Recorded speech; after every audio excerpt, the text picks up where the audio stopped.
Sunday afternoon as we are hosting the third of four Autumn Wind Divisional playoff games. This game features the Houston Texans at 13-3, the number one seed, against the St. Louis Rams, coached by Nathan Baylor, who won a wild card game last week. And already we see a score. Well, I just tuned in just in time. Sorry, I was a little late.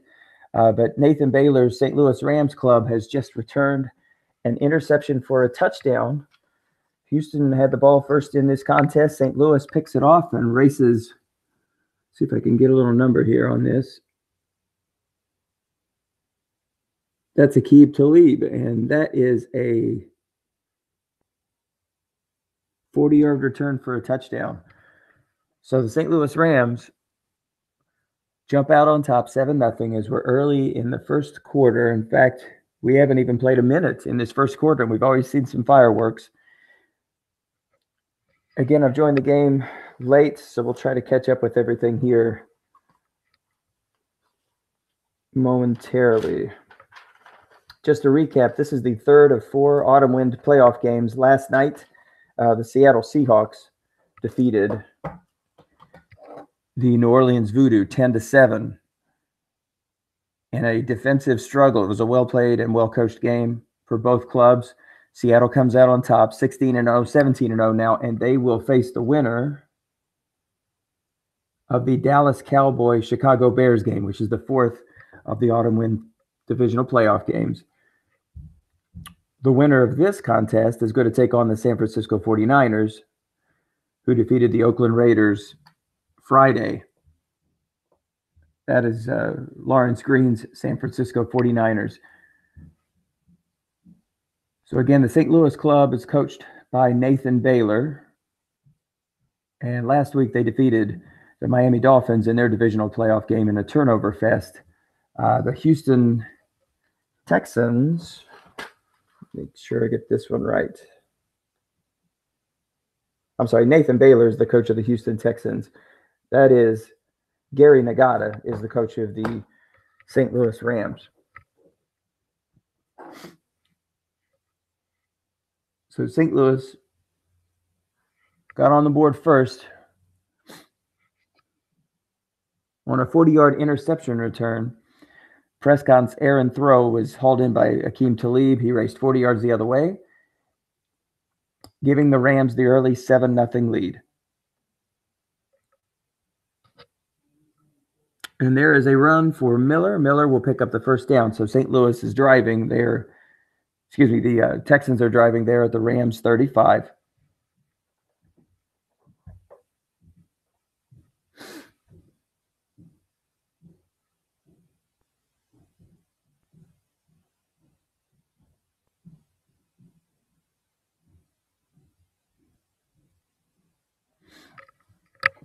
So that's Dak Prescott under center for the Texans. 42 touchdown passes this year for the real-life Dallas Cowboy rookie. Actually, I guess he would be the Autumn Wind rookie. He just finished his second season with Dallas. A little bit of a downer year compared to last year's numbers. Second down and 10. Dak Prescott so far. Let's open up that window. Only 1 of 5 for 10 yards. His backfield mate is Lamar Miller, who rushed for over 19 yards this season, a 5.1 yard per carry average. Nathan boasts an average run defense and a good pass defense. That's a must run for Prescott, and he's going to scamper and get 16 yards. And that will be another first down for the Texans.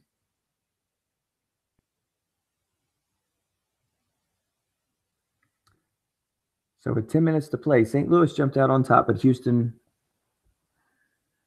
looks like they're on their way to putting some points on the board. And there's another incomplete pass. So Prescott not off to a very good start, 1 of 6. It's now second down and 10, ball at the Rams 19. Nathan Baylor, head coach of the Texans, was the Super Bowl runner-up last year. They lost to the Seattle Seahawks Last year, he rode Case Keenum to the title game. He traded Case Keenum before the season, had a high draft pick, and took Dak Prescott. And Dak did not disappoint. Here's a pitch to Lamar Miller. He's only able to pick up one on that play. Defense guesses right. So 3rd down and 9. 3 wide set for Houston. That's A.J. Green with Sammy Watkins and Sammy Coates.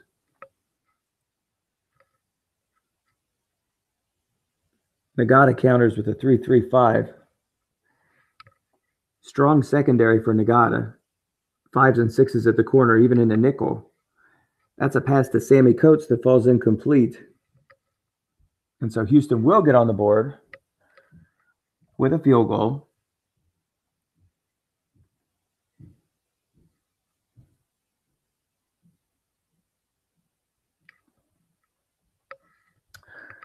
So the Texans now trail 7-3, and St. Louis will take over for their first offensive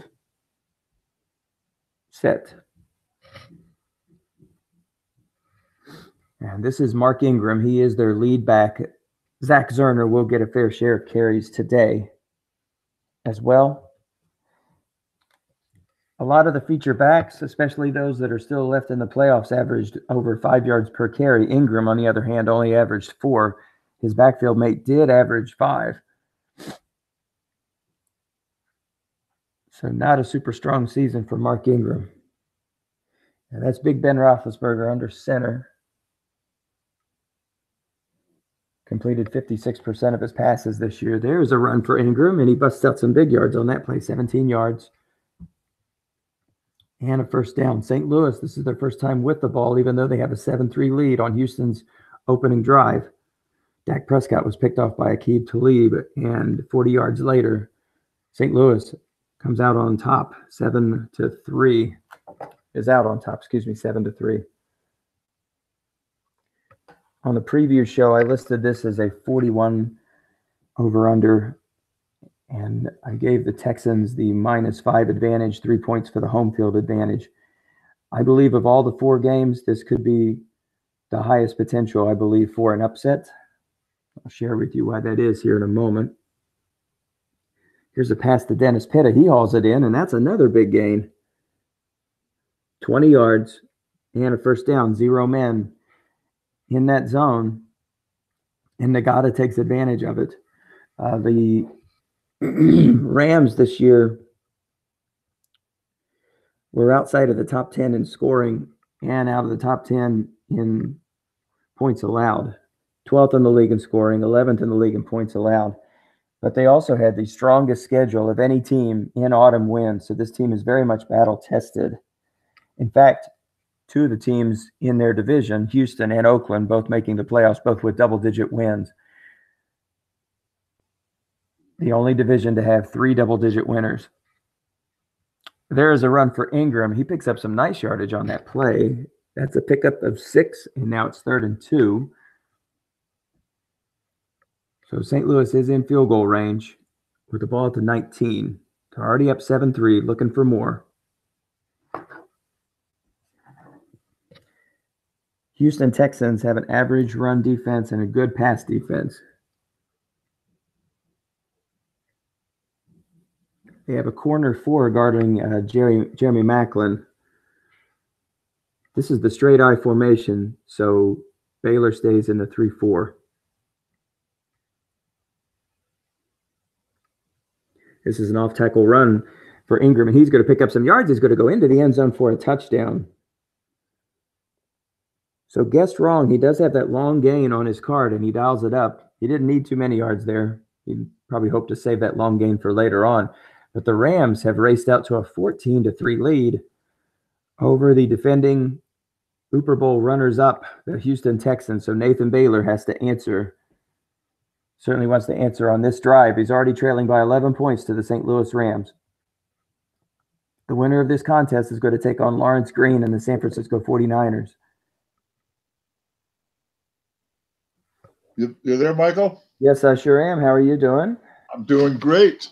Dave Semensky is joining us. We had a chance to broadcast last night's game, which didn't wrap up until 2 o'clock. And frankly, it didn't wrap up at all because my computer basically ran out of gas for whatever reason. So you're just getting up, huh, Michael? No, it's already been a busy morning, and it promises to get even busier this afternoon. But I'm glad you could come join us. I don't know if you've been watching too much of this game so far. Yeah, I was watching some of it, and I just noticed that wonderful roll that Gary got the score and go up 14-3. Absolutely. I'm sure he'd want to save that long game for later. He didn't need that many, but he'll take it. So Ingram's off to a hot start. The Rams are off to a hot start. Here's your pickup of 5, so that'll make for a more manageable third down. Third down and 5 for Nathan Baylor and his Houston Texans ball to 46. We have 2:42 here to go in the first quarter. Texans trail St. Louis Rams 14-3. The winner will play the San Francisco 49ers in, I think is that the AFC or the NFC? NFC, I believe. Yes, I think so. Yeah. Yeah, I go back a long way with these two coaches, and Nathan Baylor, I actually played with against his father and his uncle. Oh gosh, wow, no kidding. I just thought what he did last year was tremendous, taking a team under Case Keenum all the way to the championship game, and obviously he has an upgrade at quarterback in Dak Prescott, even though he's not off to the best start. He's only 2 of 9 so far with that interception. Well, Nathan, I've watched him grow as a young lad and into an outstanding coach, and he comes from good heritage with both his dad and his brother being outstanding coaches too. Well, that's great. We got to keep it going. Keep it going to the next generation, that's for sure. So here's Johnny Hecker, one of the best, if not the best punter in the league, but this time he punts one that sails out of the end zone and pretty much into the stands. Not when you want to dial up that 76-yard reading. Anyway, St. Louis will take over first down and 10 from their own 20. As I had mentioned early in this broadcast, of the 4 games that I thought potentially could be an upset, I felt like St. Louis had as good a chance as anybody because they had the strongest schedule of anyone in this league. And, of course, a lot of that has to do with the fact that there were 3 teams in his own division with double-digit wins. The only division in the entire autumn wind that could boast that. So they played a pretty rough schedule. So the point differential that you see is only 36 points between how many they scored and how many they allowed. But Nagata is an excellent coach. I watched his last game. He made a lot of great adjustments and forced those turnovers against Miami. Of course, he turned the ball over himself. Sometimes the roles have a lot more to do with it than coaching. But I've coached with Nagata for a couple of seasons now in different leagues. He's quality. And let's see if he'll figure out a way to manage this lead. Already up 14-3. Just 1 minute to play here in the first quarter. Second down and 10. Rams have the ball at their own 30.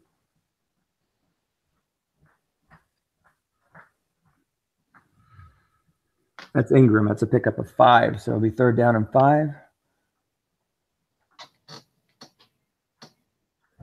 Ball at the Rams 35. Probably one more play here before we get into the second quarter. Rams up 14-3.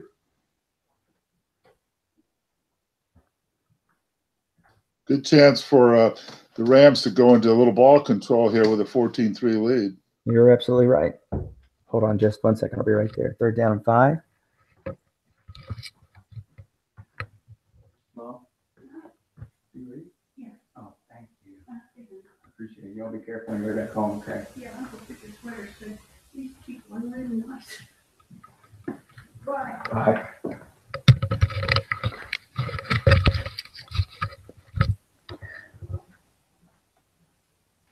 Flat pass picked up the first down there for the Rams. Down there near midfield to try to build on that 14-3 lead. That's exactly right. Yes, we have entered the second quarter. My parents are over today. I've bought a new home, and my mom and dad look at it as a blank canvas. So they're over here every once in a while putting up things, and I'm not one to know about what looks good and doesn't look good in a home, so I'll let them have that one. Well, give them our best. I certainly will. I certainly will. They're wonderful. I'm very blessed to have parents like them. Oh, that's a good play up the middle. Tell you what, Zach Zerner now, that's 4 carries for 31 yards for the Z-Man.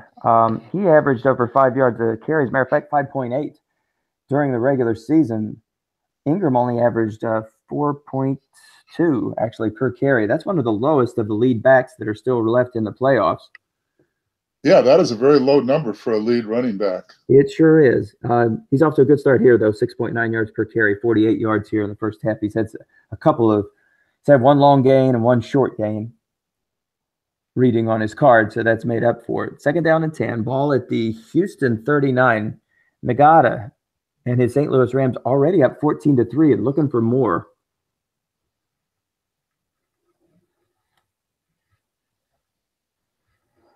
Oh, and the Rams go for the deep one. Yep. Now, this is going to be interesting now on a third down. Is he going to try to get into a little better field goal range, or is he going to try to pick up the first down?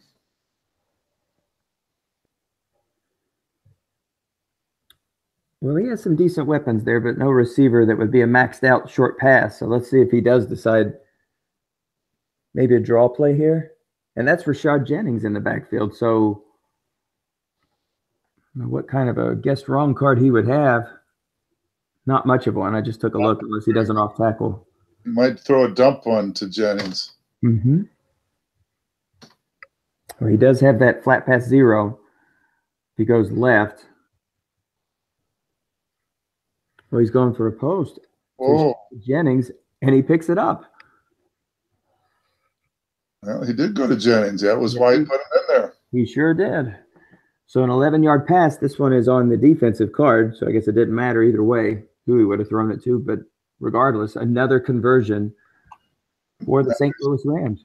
I suspect Nathan's going to dial up something aggressive here to try to keep Gary out of field goals. Maybe try to blitz him here at some point. Mm-hmm. I'm guessing some blitzes from second down on by Nathan. You're right. Here comes one now. And that's a pass for Macklin. It's going to fall incomplete. Double team called by Baylor on Macklin. There's Nathan being aggressive. You're right.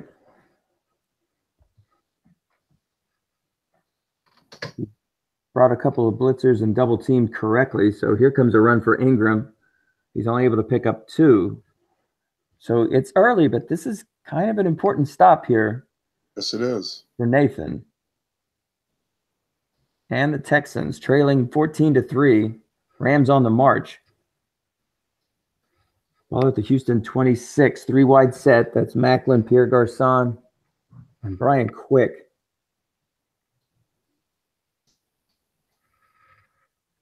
Tight end is their leading receiver on the year, Tyler Eifert.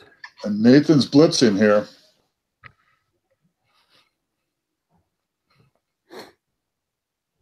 Nathan is showing blitz, pulls back, and instead double teams Pierre Garçon, but the pass is going to go to Quick, and he only picks up 2 yards. So he decided to pick on that flat pass, but the 0-rated linebacker didn't come into play. And that'll bring up 4th down, and this will be that's Andrew Franks. Let's see what kind of a kick card he has from this range. I could see the variable field goal. That's not a very good kicker at all. And so he does decide to go for it. That actually came into play in the last game, as I recall. Nagata went for 4th down twice in that no man's land, the 25 to 40 range, and missed out twice. So yes, I recall that. He does have to work around that. Yes, he does. I think that's the right call. I think he was looking for that to maybe get that somewhere inside the 22 so that Franks would have a better shot. That's a surprisingly poor card from outside of 22. So 4th down and 6, 3 wide set for the Rams.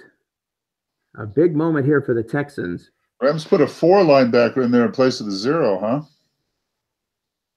Looks like he did. Looks like he did. Which is the safe play. Rather than leaving a gaping hole or a kick me sign. He's going to look for Efert, and he's double teamed. The black die, the curse of the black die. You're right. Is that the white die 6 linebacker role there? Yeah. Yep. Even on the double team, I just find that incredibly frustrating. I think that personally needs to be a rule that's changed. If the defense should be rewarded for a correct double team. It doesn't matter if there's not a 6 linebacker in the zone. You made the move to double team that player, and he's going to a zone that doesn't even affect the play at all. I totally agree with you. Believe that should be a rule change. Yeah, that is immensely frustrating. Yes, it is. So nice call, Nathan, but sometimes the breaks don't roll your way no matter what. Dear Stratomatic, if you're by chance listening to this one day, please fix that rule. Yeah. Dennis Crowley, he's got a voice there in Glenhead, New York, and Tom Cook does too, so maybe they can make a push for that. I've had that happen to me before, and especially as a rookie player, and you're just learning this game, and something like that happens, you're like, well, what the heck did I do wrong? I mean, there's literally nothing that could have stopped that. And as we see, St. Louis will go on top 21-3 on Ben Roethlisberger's 4-yard toss. Yeah, Gary put it in the air, kind of a really aggressive move by Gary to, you expect with that kind of lead you might get conservative, but he decided to do it, and it was a good choice by Nagata. Sure was. Going for the throw here early, 21-3. Never fear, though. Nathan Baylor's club was second in the league in scoring, 443 points. So they can put points on the board. It's just a matter of whether or not they can stop this club. And, of course, one of those touchdowns really didn't have anything to do with defense per se. It was just a bad break on a pick 6 by Akeem Talib on the first couple of plays in the game. Regardless, though, it is still an 18-point deficit. So Nathan has to start getting to work here and getting to work fast. He's not going to have the ball to start the third quarter either. So I think this is a must drive for Baylor. That's to pick up a first down there by Lamar. Yeah, he's not panicking. He's running the ball here a little bit, but he does. You're right. He has to get on the scoreboard here before they have to cut this into this lead. Right. I mean, the temptation would be to go to Prescott, but one of the things about this defense, you look, 5 strong safety. There's a couple of there's a 5 corner and a 6 corner too. If not for the linebackers being, and it's funny too, you look at the linebackers here, he does play a 0.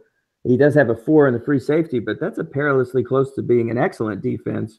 So, I think at the positions that are important, basically guarding those wide receivers, yeah, that's a solid defense. That's about as close to an excellent as you're going to be without the readings on the card. Definitely, yeah. There you go. Keeping the pace. No hurry, no panic. That's Lamar Miller. 11 carries so far. He's the workhorse back for these Houston Texans, as we mentioned earlier, 5.1 yards per carry, 1,900 yards on the season.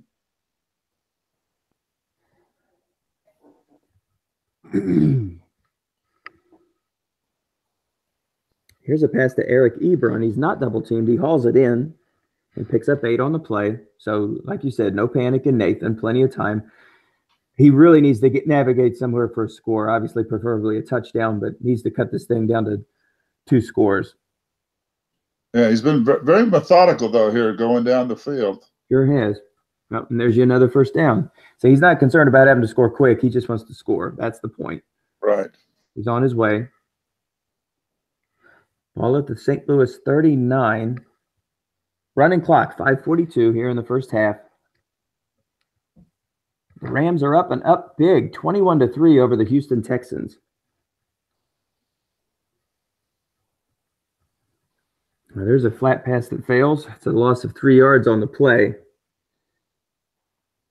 Dak Prescott maybe feeling the rookie jitters in this contest. He wasn't that much better in his last game. As a matter of fact, as I recall, that was the game against Miami, and he threw 3 interceptions in that contest.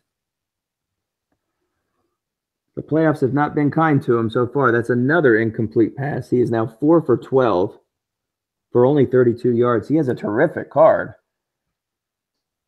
This might be 4-down territory right here. I wonder the same thing. Let's just see what he does here on 3rd down. But I think his call here is going to tell the tale about Yeah, whether or not. the short pass might not pick up the first down. That's right. I wonder if he's going to throw it. But look at what he's staring at from the flats. He has 5.55 at linebacker. Oh, that was an unfortunate roll. That was a very unfortunate roll. So Dak Prescott end run. Did defense actually call run, or was that a situation because they had 3 running backs? Yeah, I wide receivers. but I don't think he called run, but that was a guess right call. Yes, it was. I wonder if that, again, still a novice, still learning this. It's like, come on, Dennis Crowley, where are you? He's going to send me a text and say, hey, you should know that rule by now. Either way, boy, St. Louis just has to feel good about their chances in this contest. Up 21-3, traveling to Houston. This is their second road contest. They were able to go into Miami and defeat the Dolphins for the right to play Houston. Are we playing with the home field advantage rules here? I was under the impression we were all the way until the Super Bowl. I thought for sure I saw that in the rule set. We'll take a look at that at the halftime to make sure, but I'm pretty sure it does play in.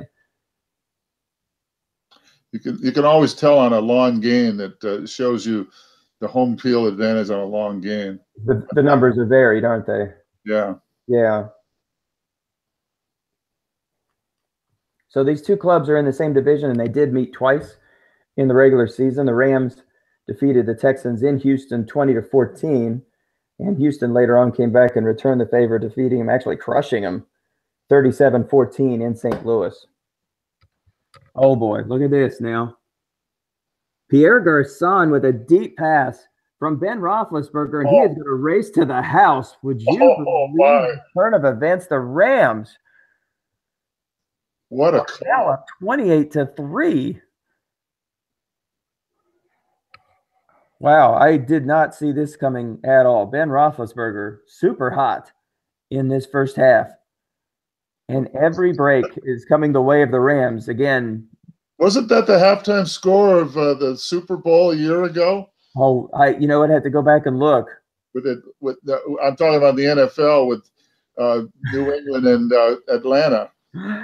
Actually, you might be right. I believe so. Yeah, you're right. And anything can happen here. Now it's really just going to be up to Nagata just to manage this game, but not get too conservative because, like you said, this is Nathan Baylor's club scored 443 this year. They're the second leading scoring team. So, but I think they're going to have to be a little bit more aggressive at this point. Down, well, I guess it's 4 scores.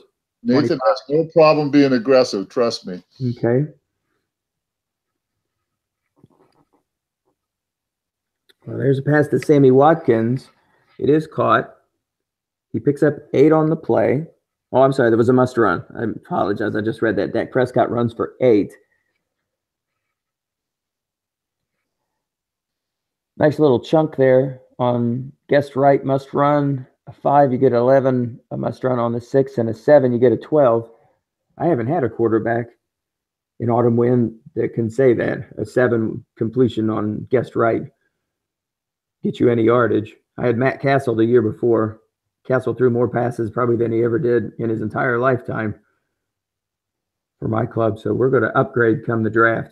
Unless I decide to make the move to pick up some defenses. I'm starting to see pretty loud and clear defense makes a lot of noise in this game, especially when you got that double counting league. Makes a difference on your cards as well. But again, you can't win without a franchise quarterback. But that draft is months away. We're here talking about the divisional championship, divisional playoff series here. So Houston, it didn't take them very long. They've been moving down the field. They're all the way to the St. Louis 34. They did not call a timeout there. There's 1:15 on a running clock. They're playing hurry up. Houston, 3 timeouts left. Desperate to get a score here before the half. The Rams are already leading 28-3. Houston wanting to cut into that lead before they go to the locker room. 2 tight end set. St. Louis counters with a 3-4. They have an average run defense and a good pass defense. And there's a pitch to Lamar Miller. So he decides to run the ball. I don't believe he got out of bounds. I think that's what they're asking him now. That's right. And again, he's got 3 timeouts left, so he can still even run up the middle. Yep. He elected not to call timeout there. Again, still in the hurry up. He likes that 2 tight end set.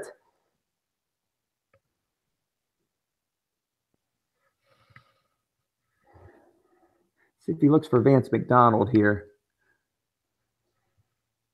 His second tight end. He's a pretty reliable target for this club. Let's see if he goes that way. Nope. We ran again with Miller. Another pitch. He's able to get out of bounds this time, so now he can change up his formation, and he does. Nope. I guess he goes back to the 2 tight end set. Still has all 3 of his timeouts. So that's right. 45 seconds. Clock is stopped. I agree with you.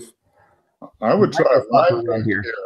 I would go up the middle and try to get some of those boxcars in the middle of the defensive chart. Mm-hmm. 2 tight end set. Rams counter with a 3-3-5. He'll go to the half with timeouts in his pocket.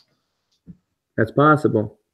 And there it is. There's that run for Lamar Miller, but rolls the dreaded 5.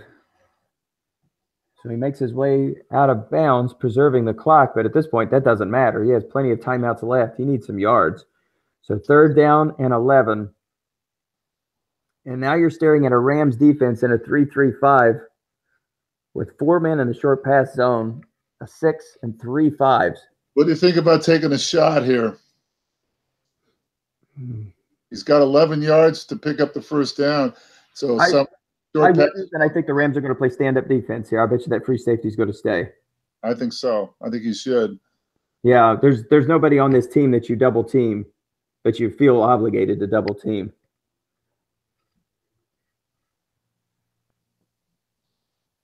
Because, Nagata won't hurt if he's down. He gets a field goal here. Ooh, boy, he had an interception reading on that one too. Oh. Wow. Well, let's see if he could just pick up the 3. That's Greg the Leg Zerline, and he puts it through. So it's a mini victory, but a victory nonetheless. So the Texans now have cut this lead to 28-6.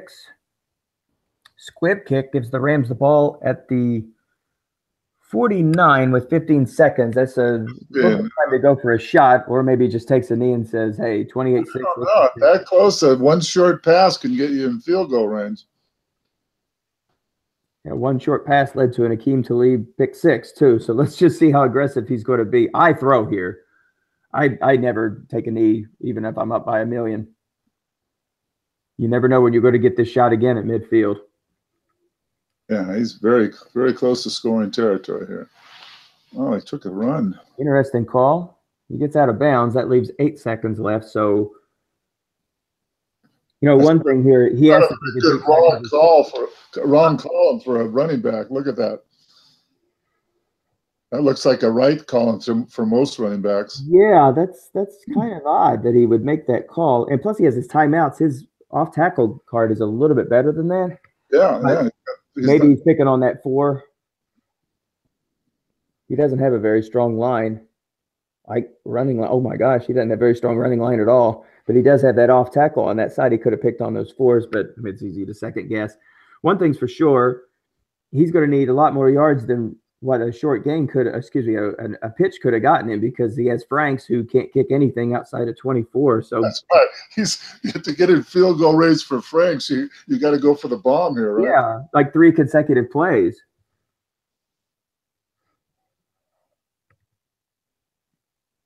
Well, he does get out of bounds, so now at this point it's academic. Ball at the 42. Nagata's got to find a player who can actually catch a 42-yard pass for a score. And they're going to go with 4 wide. So I expect Baylor will probably bring the house, or maybe he uses his linebackers to double team 3 of these guys and cut his odds back a little bit.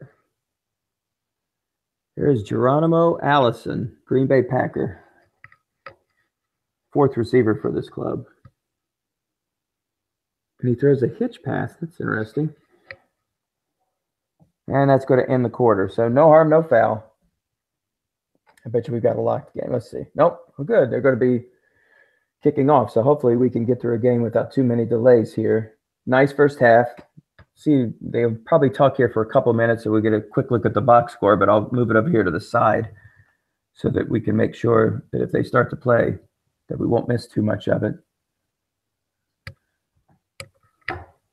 So you can see the scoring there. We won't go through that. Both teams have been able to move the ball relatively effectively. 12 first downs for both clubs. I see a kickoff in the back. We'll just go to the box score a little bit later on. We'll, of course, see the so far today box.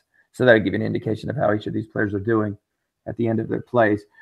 So St. Louis up 28-6 and the advantage of having the ball.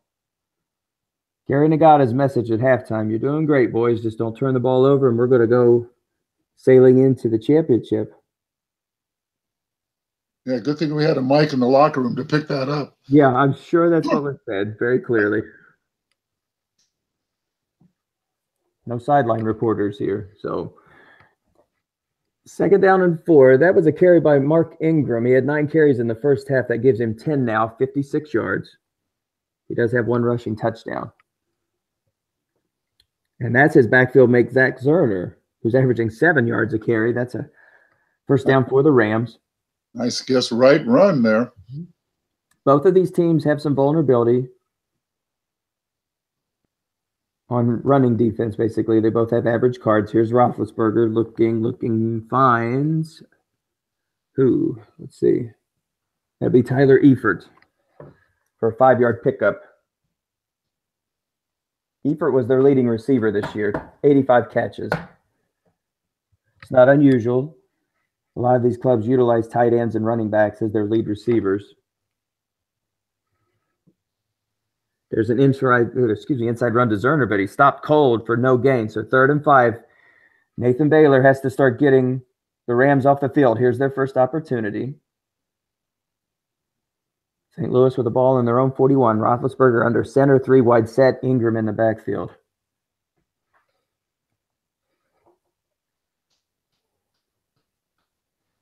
Wow, Ingram pass block 0. He might dump it off to Ingram.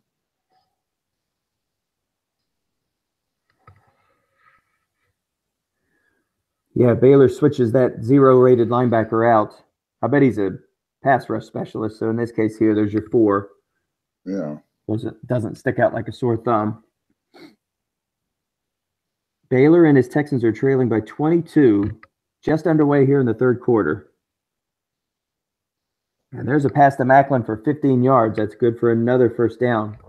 I just want to check something here real quick. I think the Rams have been lights out. At least it seems that way on converting 3rd downs, and I guess that is the case. 6 of 7 so far. Yes. You know, it's one of those things you think, gosh, you just can't get them off the field, and then you check the stats, and it's actually not true. Well, in this case, it certainly is. 6 out of 7. And the 1 3rd down that they didn't convert, they converted the 4th down.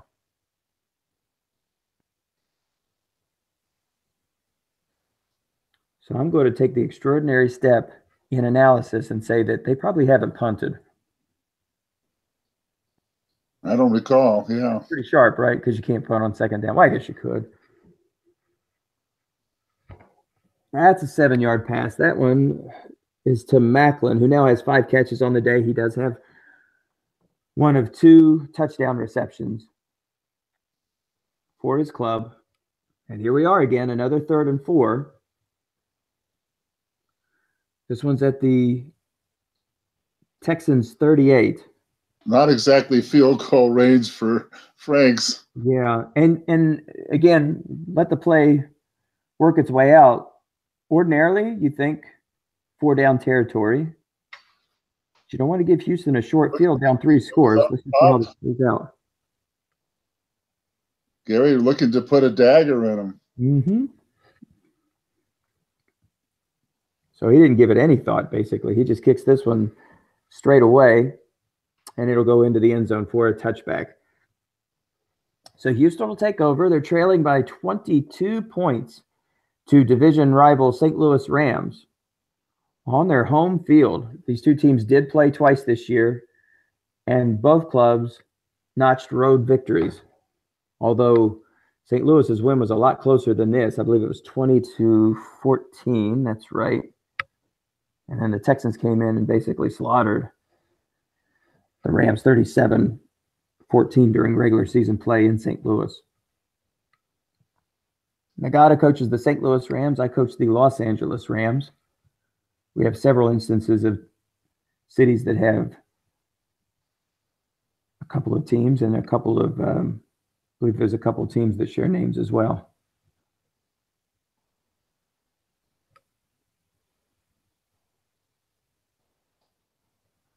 A score here would at least make it a little interesting. Mm-hmm.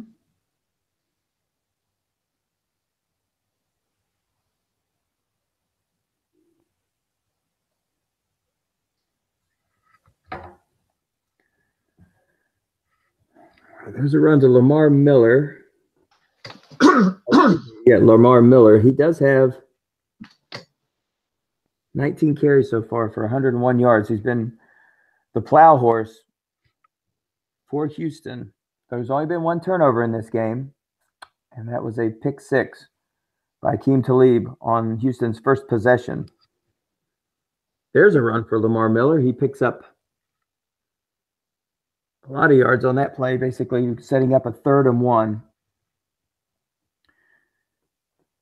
So I believe if they don't get it here, this is definitely 4 down territory, down 3 scores. Got 2 cracks at it to get 1 yard. St. Louis has an average run defense. And here's a sneak to Prescott. He'll pick that up easily and move the chain. So first down in St. Louis territory, ball at the 44. Houston trailing 28-6. The winner will take on the San Francisco 49ers in the autumn win 2017-18 conference championship.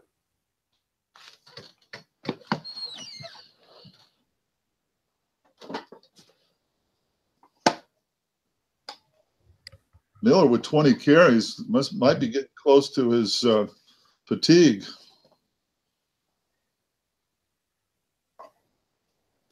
Deep shot. Yeah, he has to take a shot once in a while. Mm-hmm. Just a sketchy card for Prescott there on his card. He doesn't have much of a shot. And there's a big gainer. Hey, there you go. Well, if it's on the defensive card, I guess he has a better shot. And when he has a receiver that's capable, and he does, that's a 25-yard pickup. Wow, a completion on 10 and 11 for Vance McDonald. So you need some breaks in this game, and I think Nathan caught a break there. He's looking for Vance McDonald again, but that pass falls incomplete. So the Texans have the ball at the Rams 19. 6 minutes to go here in the third quarter, trailing by 3 scores.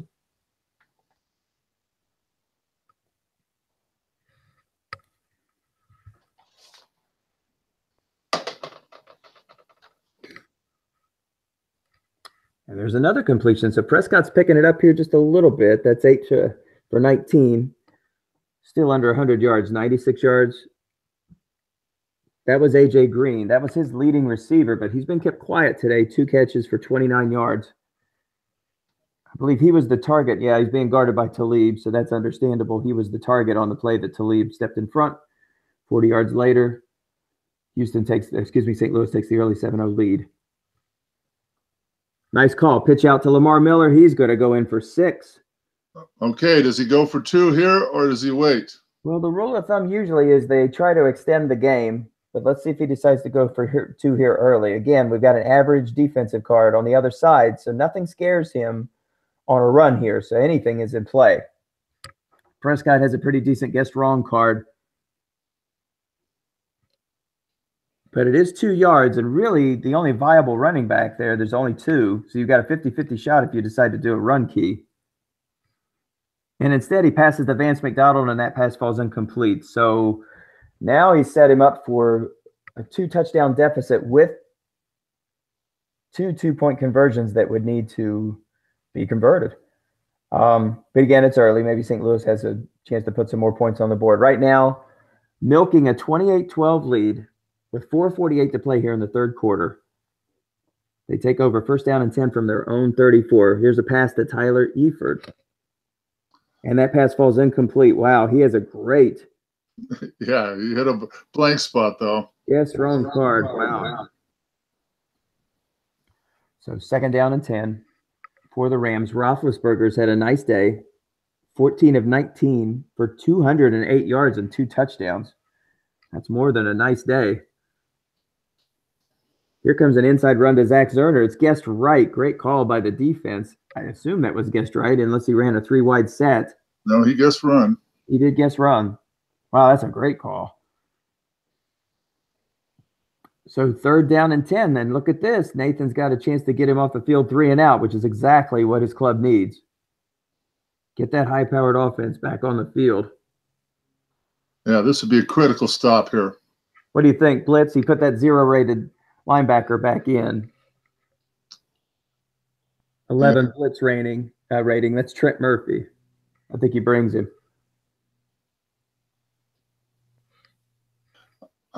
If you try to counter the blitz with a flat pass, I would go look in here because he might move the linebacker over there. Mm-hmm. So 0. He's brought the free safety up. Let's see if it keeps him there. Yeah, there's a. Oh, it gets him off the field. Yep. Blitz didn't matter. It was on Roethlisberger's card. He dials up a 6, and that is a 3 and out. This could get interesting. Yes, it could. You're right. Wow. Look at that break. Oh, gosh. What a kick. He did not kick that one out of bounds. No reason to, from his own 34.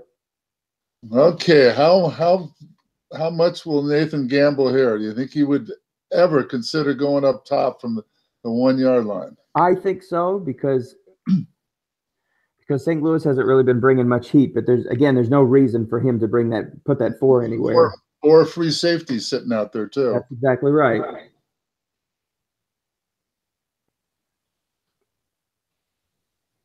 Be a gutsy call, but let's see if he just tries to create some breathing room here first. Houston takes over 16 at their own 1-yard line. Here's a pass to little used Eric Ebron, and that is a little breathing room by the very definition. Very little.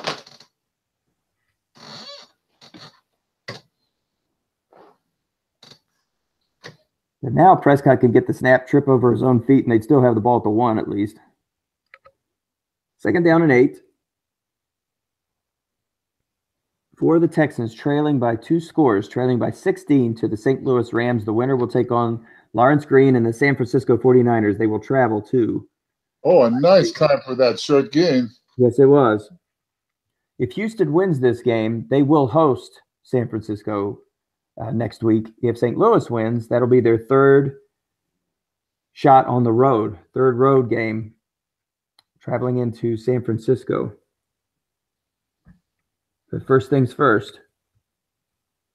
Houston's got a lot of work to do, but again, the number 2 scoring offense in the league. Look at that one. Dials up deep, and that one is complete to A.J. Green. And A.J. Green is going to go all the way to and he fumbles the ball. The ball at the 17. Don't tell me. Oh, and the Rams recover. What a horrible, horrible break. Great call. Great roll for Nathan Baylor. Oh, what a horrible. He was holding out the ball, thinking he had him beaten, and I think it knocked out of his hands. A.J. Green pulls up lame, fumbles the ball, and I think he was showboating on his way to the end zone. One wonders. We're glad that the animation only shows very limited. Well, we could make it up, Michael. Yes, they do. That's right. I couldn't tell what that triangle was doing down the field, but that's no time for hot dogging. So St. Louis comes out passing on their first down. They do pick up 8 on the play. And that is to Ingram. I tell you, Roethlisberger has been pinpoint today. 15 of 21, no turnovers, 2 touchdowns, over 200 yards so far. And here's a pass to Dennis Pitta, but that pass falls incomplete. So now it's 3rd and 2.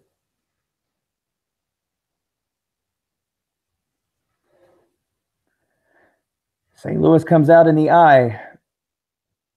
They were 6 of their first 7 in 3rd down conversions, and the one conversion they didn't get, they converted on a 4th down. But here lately, Houston has held tough and forced some punts.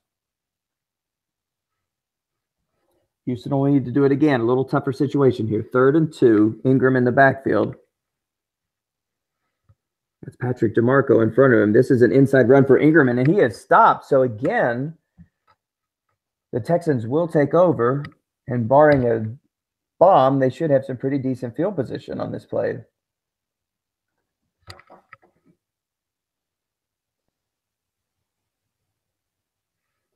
And that Matt Dar kick actually flips the field.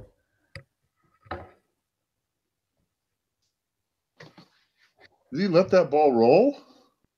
No, I guess that reading comes up every once in a while that your guys, for whatever reason, don't pick it up. Oh.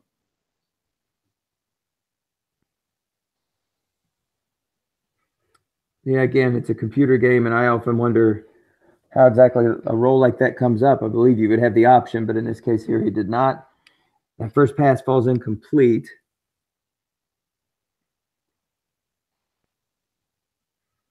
Prescott closing in on the 50% mark. He's been much more effective this second half. That's 10 for 22 for 162 yards. He does have one interception.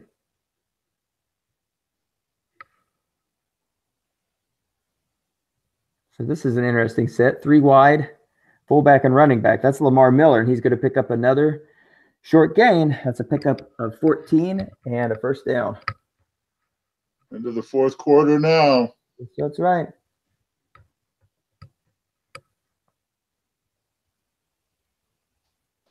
I find it funny on the card it's listed as a short game when anybody who watches the game hears short gain and knows that's like 1 or 2. Oh, no, and another fumble, so that's a completed pass. Oh, but they're able to pick it up. All right.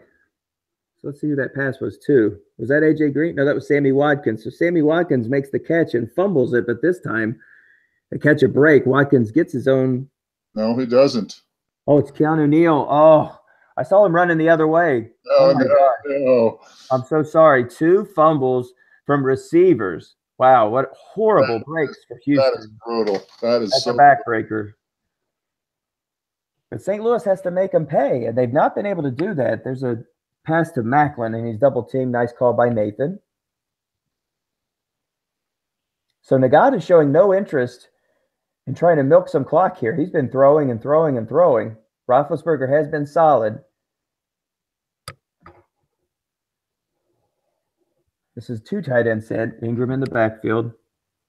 And now he decides to go to Ingram, and this time Baylor calls a run. It's on the defensive card, and he is stopped for a 2-yard gain. So here we go, 3rd and 8. So Baylor has been pretty fantastic here in the second half, getting St. Louis off the field quickly. They've got another opportunity here. He brings that that linebacker 0 onto the field. Let's see if he blitzes him. He does have 3-3-5, and he's brought his free safety up. Let's see if he keeps him there. I wouldn't be concerned with Jennings running. No, you are right.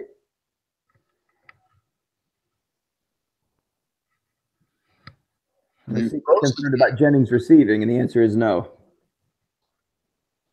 Not a very strong receiver card there. Was hoping for a little bit better roll. But again, a 3 and out, so they barely had the ball for any time at all. And that's a Matt Dar punt that ends up at the 23. So it seems like we've been at this 23-yard line several times, and it doesn't take Houston very long to get into Rams territory. The problem is on their last 2 possessions, they've had receiver fumbles from Sammy Watkins and A.J. Green. Yeah, I think I saw the Houston coaches talking to the receivers of Houston on the sideline saying, look, guys, hold on to the ball with 2 hands after you catch it. Exactly.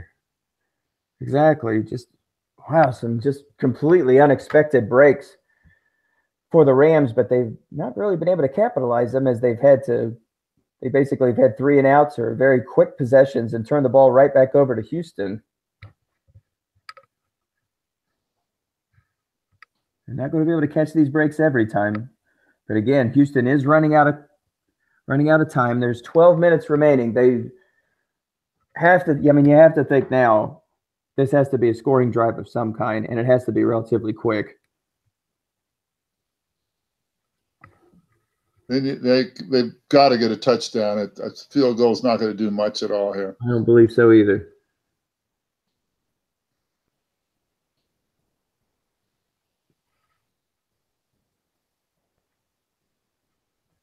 Nathan Baylor, again, head coach of the Houston Texans, the highest scoring team,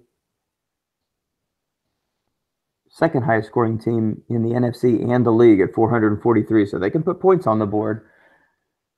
But Nagata, again, has called a good game, caught some breaks here with a couple of turnovers, 3 in fact. But Nagata's done a fine job so far. I think he's done very well, and he did a great job against Miami.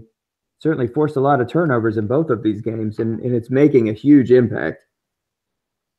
Is over. He would make sure that people in Europe paid for the Good tight end set. Here comes a pass to Sammy Watkins, and the pass falls incomplete. So 4th down, I have to think that Houston's going to go for it here, and they do. Stay out there with the 2 tight end set. A.J. Green on the left. That's Sammy Watkins on the right. Tight ends Eifert and Vance McDonald. Lamar Miller in the backfield. What do you think here? Run? I think it's going to be a short pass to Ebron. Ebron's being guarded by a 5. In fact, they're all being guarded by 5s and 6s. Not very friendly targets here. Here comes a pass to Sammy Watkins, and it's caught. So the defense called run there. Defense called run, so nice job for the Texans as they're able to move the chains on a vital 4th down. I think that would have basically sealed their fate. Could have.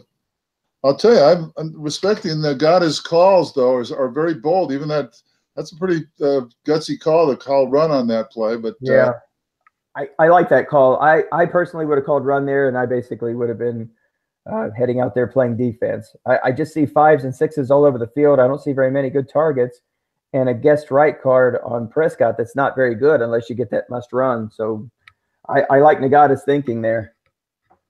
That's a run for Lamar Miller. He picks up 5 on the play. Clock is moving now, 9:54. There's still plenty of time, but Nathan knows what he needs to do. He needs 2 touchdowns and 2 successful 2-point conversions. See how close Miller is to his fatigue. Can you see how many carries he's had? I can tell you how many carries he's had. I think it's 25. Okay, I think the fatigue limit is 27. Okay. If you put the cursor over Miller, it'll show you how many non-fatigue carries he has left. You know, I have a touchscreen computer, and unfortunately, I don't have a cursor that can reach over there. I know that sounds weird, but yeah. But anyway, I think Miller's got 2. There's a beating the ratings. Beat one of those 5s. That's right. The only way you can with a 6. So good break for Nathan Baylor, 14 yards. That's Vance McDonald. Nathan's due a couple of breaks. He's had quite a few bad ones recently. That's 3 catches for 53 yards now for Vance McDonald, their second tight end. Here is one of those runs for Lamar Miller. Yeah, so I think he's got 1 more carry left before fatigue. Minsky thinks he has 1 more carry left.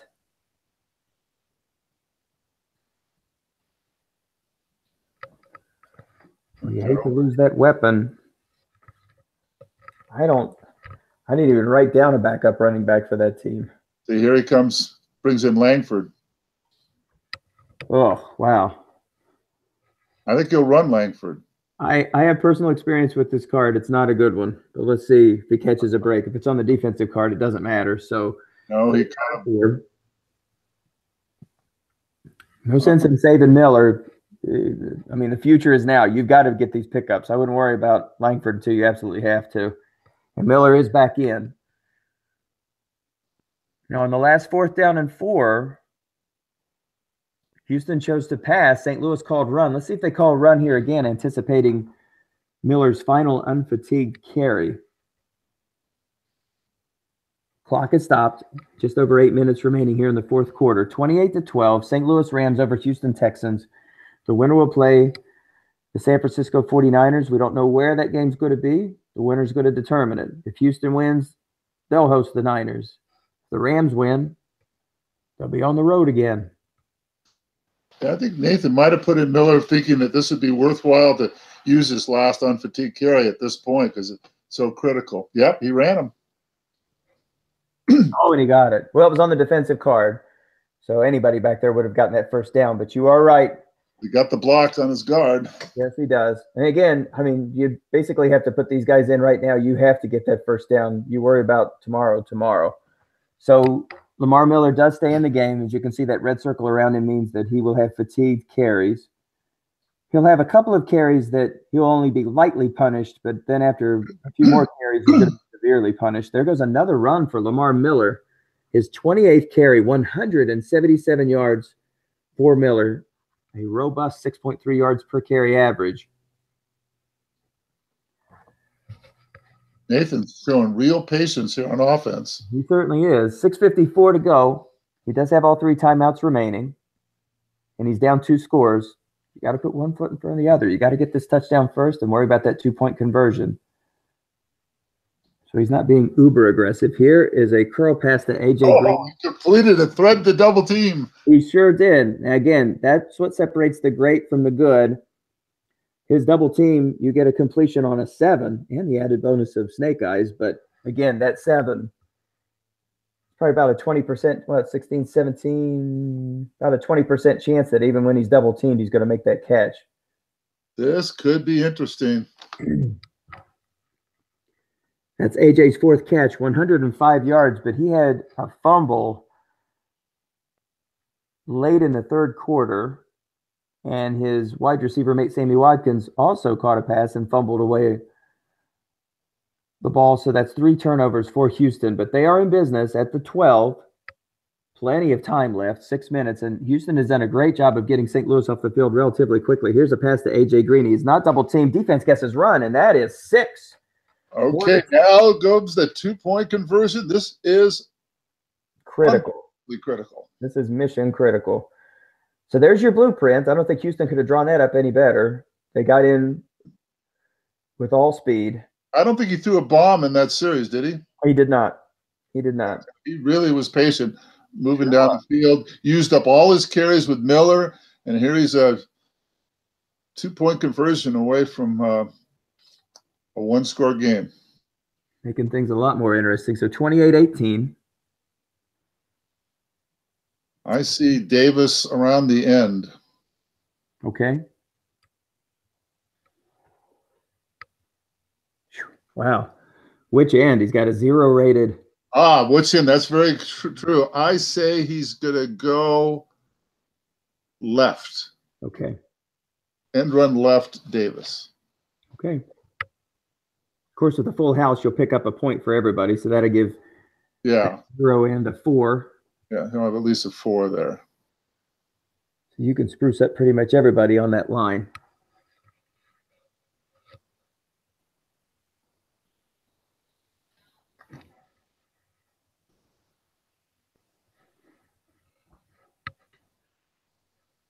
Deep in thought. Oh, he's looking for A.J. Green. He calls pass, and the pass falls incomplete. So good news, bad news. Bad news, they do not convert, so they now trail by 2 scores.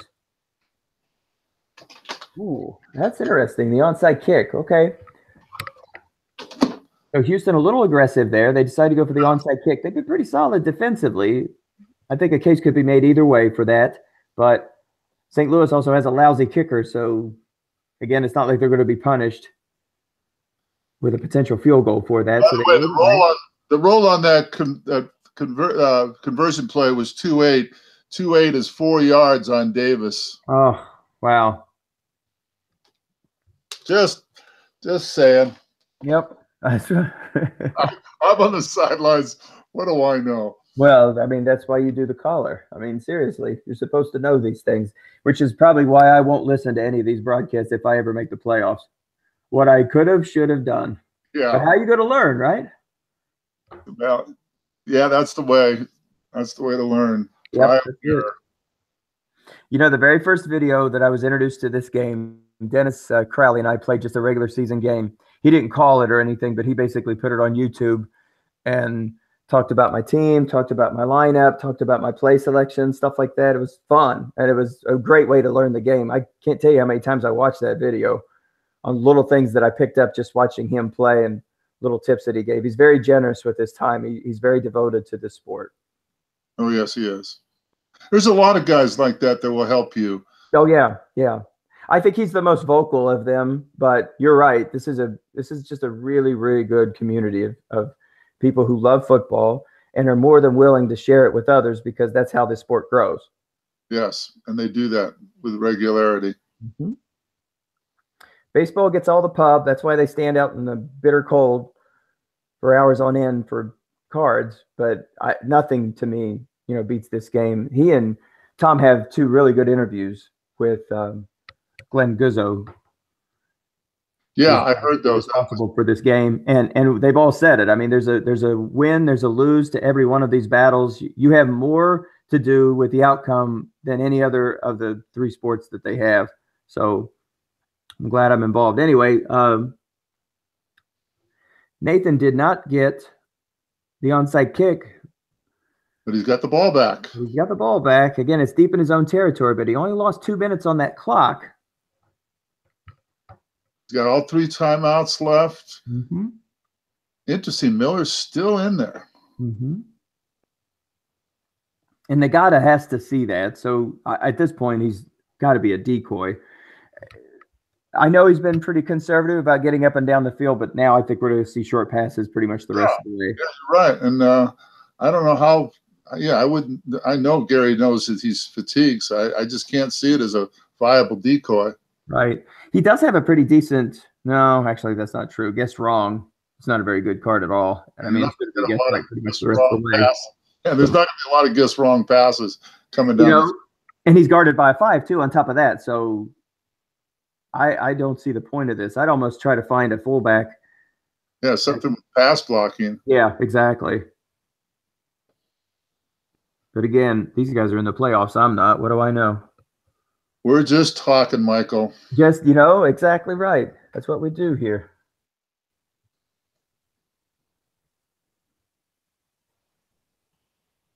It'll be interesting to see. I'm always curious in this situation, how often does a coach mix in a bomb with these? You got to throw it out occasionally, but there's or like I said, I think Nathan's been exceedingly patient in his last couple of drives, so we'll see how he plays it here. Mm-hmm. Well, and then you got the cat and mouse. This is a team with a dynamic receiver like AJ Green. We're not frozen, are we? It's awful quiet. Been awful quiet. I agree. Gosh, I hate it. Could this possibly happen for the third consecutive time? I hate it when it happens in the last 4 minutes if it happens. The last 4 minutes seems to be my Waterloo with like every one of these. Some kind of a jinx for us, Michael. Yeah, I'm tempted just to close out of there and just jump back in. I don't see anything on the email that they've sent out anything yet. So yeah, I've not seen anything either. This does seem like an inordinate amount of time. Let's jump back in then. We'll do it real quick. 41-206. Yeah, there's no way. I'd see bathroom break or something like that. I didn't see. Oh, well, there they are. Okay. Oh, I see. They were having a conversation down there. I shouldn't have had the card in front. So why don't we see what they were saying? Yeah, sure.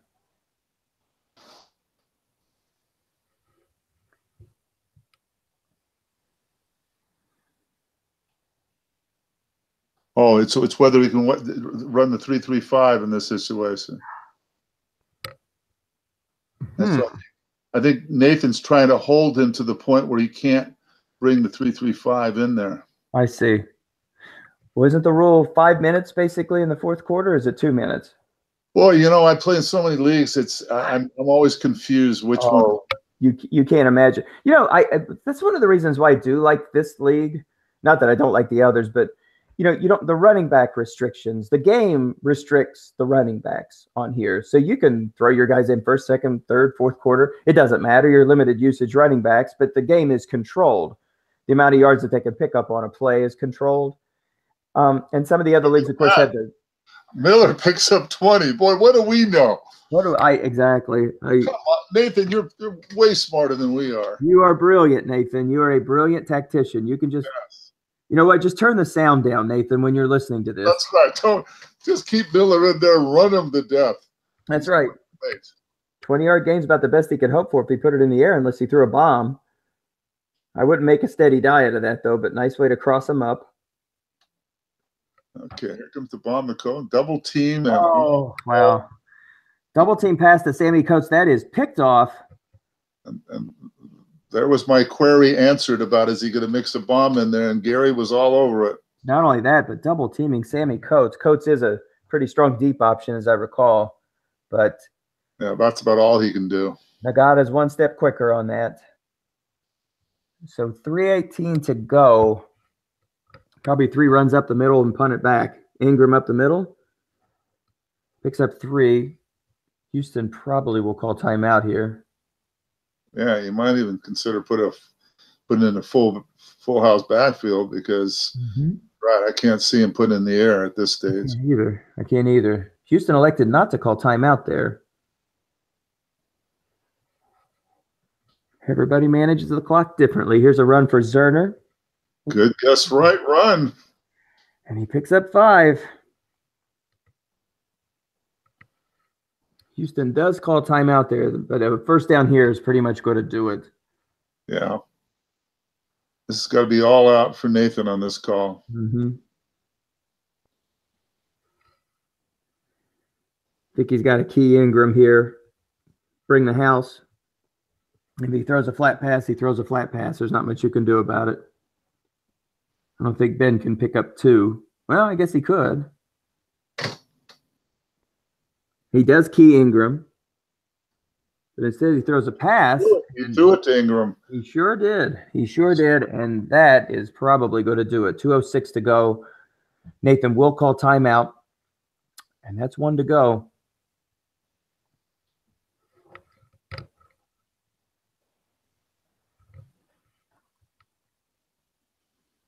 So if you were a betting man, I had the point spread at 41. The 2 teams have combined for 46 points. And I had a 5-point spread headed Houston's way. That sells it right there. Yep, that'll do it. So we're at the 2-minute warning. There's another timeout left for Houston. They're going to need a miracle now, i.e. a crazy turnover or something completely out of the ordinary. Well, it was fun once again announcing with you, Michael. It sure was, Dave. I enjoyed it. It's much more fun to have 2 people calling this than flying solo, because sometimes you feel like you're just talking to yourself. But I'm glad that you were on board. It made it a lot more fun. It's just nice to have 2 different perspectives on this game. Exactly. There's one more if you're available. That's 6 o'clock. I'll have to rush home from work to try to get to that final game. That's Chicago taking on the Dallas Cowboys. I'm in Dallas Cowboys division, and boy, what a team. So that's tomorrow night? Yeah, 6 o'clock Eastern time. Yeah. Invite me in, and I'll call that game with you. Like I said, I'll hustle home from work. If I can get back in time, I should be ready, and I'll put that email out to everybody to watch it on the stream, or and anybody to listen to this. Come on and join us. We're having a good time. We're not broadcasting games. We're basically just having a good time. A little stream of consciousness here. We're running out the string here. 3rd down and 9. You know, you were talking about your strategy for next year and how you might want to draft defense. One point I wanted to make when you said that, Michael, is if you notice in this game, where you can do the most coaching is on defense. So you could make up for limitations on defense, but you can't coach no matter how good your play calling is. If you don't have the cards, it's pretty tough. So yes, it is. That's right. You do. I mean, you need a mix. You cannot win without at least a halfway decent quarterback. I get that, but you've got the question of,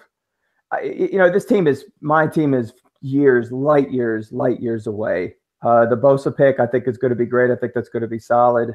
I've got some nice pieces on defense, but offensively, I am kind of struggling. I picked up some rookies, Rob Kelly, who had a down year. Brett Perriman had a lousy year. And, at my spot, which I believe is number 3, I think, we'll just have to wait and see. I mean, as much as I'd like to have Deshaun Watson, I doubt he's going to be there. And maybe Trubinsky falls to number 3. But, do you want to ride your hopes on, Trubinsky? Or do you look at, somebody like Hunt or that Jacksonville running back whose name escapes me? There should be 3 really good running backs. I would not take a wing on. I don't have a lot of faith in him. Right. And so, Mahomes, I really like Mahomes, but then when you do something like that, you're basically going into the season saying, okay, Bryce Petty threw 100 passes this year, so we're going to go back with a quarterback this year who didn't throw interceptions like they were going out of style, but he only completed 49% of his passes. So if you think this year was brutal, I mean, next year is going to be just a nightmare. And you do want to compete. I'm not into losing games. I went for every game that I possibly could. I'm not interested at all in bailing or, on a season. No, you're not bailing, but you sometimes in this league, in a 30-team league, it takes a more than 1 year to rebuild. It does. So you might just have to suck it up for a couple of years. And like you said, you're not tanking, but you don't need to necessarily put your best player. I mean, you draft for the future of a guy, realizing that you're going to suffer through his lack of a card this year. Right. Try to build a little ways down the road, but it takes several years to rebuild or build the team in this league. Mm-hmm.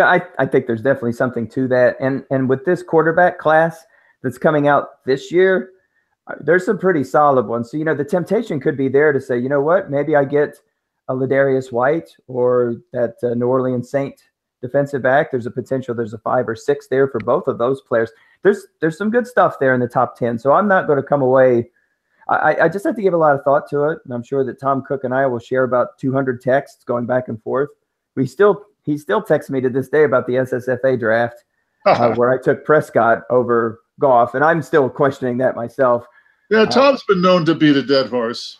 Well, but when I tell him the reason why, it's almost like he could just basically hang up the phone on me because I have Goff in another league and I'm going to take Prescott in this league. And I'm just kind of hedging my bets. And plus I have an okay, not great team, but I'd like to compete this year rather than sending Jay Cutler out there to throw another 20 some odd interceptions, finish 8-8. I'd like to see what Prescott can do. He has a strong card.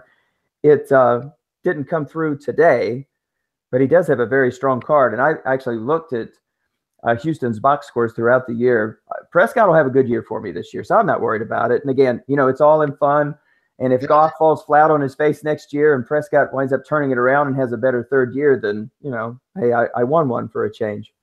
Yeah. Hey, I think we owe Nathan a congratulations on a fine season here. He really almost engineered a comeback against Gary Nagata, but great season for Nathan, and another congratulations to Gary for his advancing with a team that's overachieving, I think, and Gary's just coaching phenomenally. He is. I like I said early on, we're all friends here. I figured of the 4 games where there was a potential for an upset, and it's easy to say that now that the game is over with. I felt pretty good about St. Louis's chances to keep this close and maybe even spring the upset. I think the other games have gone according to Hoyle, but this is a battle-tested club. Nagata's a good coach. He's not a stand-around defensive player. He had a lot of nice double teams, timely double teams in this game. Lamar Miller ran up and down the field on him. And as you can see, Houston had 25 first downs in this game, but those 3 turnovers were absolute killers. But that's not to take away what Gary was able to do. And I'm very sure 223 yards. That's amazing. Yeah, but I am very sure that Lawrence looks at this club that only had a point differential in the year of 36 points. He's not looking at that. He's seeing a team that has won 2 games on the road now, and I'm sure he has reason to be concerned. Again, San Francisco will host that game. We haven't looked to see if that home field makes a difference or not. I'm almost positive it does, but maybe we'll get somebody to clarify that for us. But I think that sets up for a great matchup. I don't know if those 2 teams actually played this year. I could take a look real quick to see if that did happen.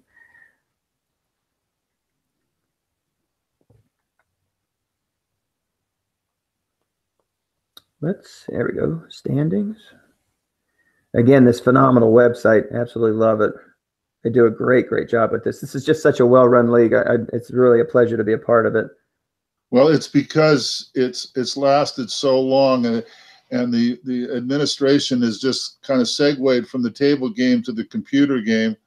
And Larry was back in the early days, as was Paul Mankiewicz. So it's run this way from a long history and experience.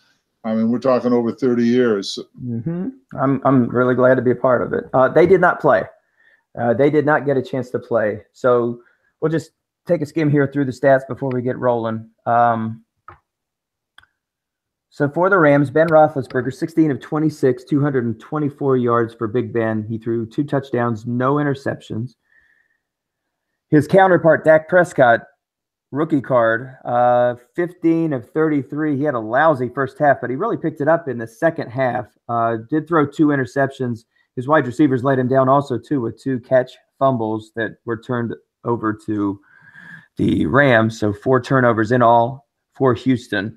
Mark Ingram, 19 carries, 76 yards, right there on that 4 yards per carry mark. His backfield mate, Zach Zerner, had 41 yards on 5 yards per carry.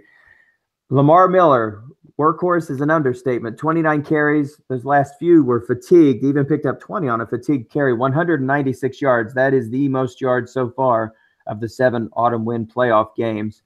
Actually, he lost a yard on that 20-yard carry. So we got 19.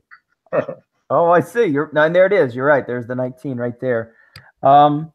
Leading receiver for the Rams. Let's see. Pierre Garçon, 102 yards receiving. Macklin had 5 catches. A.J. Green also with 117 yards, but also a very, very costly fumble. He does have a touchdown pass there. That's the 64-yard catch. That was his long gain, and he fumbled the ball away on that possession. Also, too, his teammate Sammy Watkins had a fumble as well. So Nathan Baylor, last year's Super Bowl runner-up, an outstanding coaching performance last year when he took Case Keenum to the finals before they finally ran out of gas. But that was an incredible achievement. So, Nathan, again, you have a very good, young, strong team. I'm very sure that you're going to be a factor for many years to come. And Gary Nagata, again, the road warrior, Gary Nagata, 2 straight on the road. And he will be matching wits for the first time this season against Sir Lawrence. That's Lawrence Green and his San Francisco 49ers. That schedule will come out next week. We have one more game to go. Just to recap, the Seattle Seahawks defeated the New Orleans Voodoo, and they are awaiting the winner of tomorrow's game. And that'll take place 6 p.m. Eastern time, when Chicago will go on the road, and they will take on Mark LePage, his 14-1-1 very dominant Dallas Cowboy club. And that winner will take on the Seattle Seahawks. We now have this matchup set.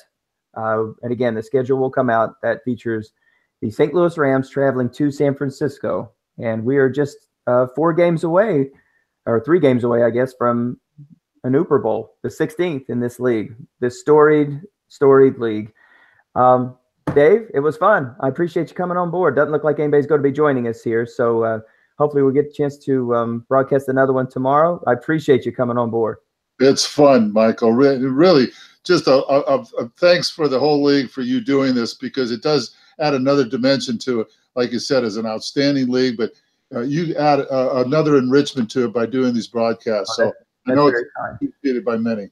Well, those who can't coach broadcast, we'll catch up with you guys. We'll catch up with you guys at some point or another. I will become a playoff team. I don't know, 2020. How about let's make that a goal. 2020. We'll try to get to the playoffs. Look for you in the playoffs at least. You can broadcast my game. That's right. That's exactly right. You and Dennis can just. Oh, why in the world is he running there on 3rd and 4? What's he thinking? I'll get back to this one. I'll say, I remember back in 2018 when Michael and I were, making our second guesses on the same, but Michael in the Super Bowl. And that's, but one of the nice things about these broadcasts is going back, and as a novice coach such as myself, I played back in the card and dice game.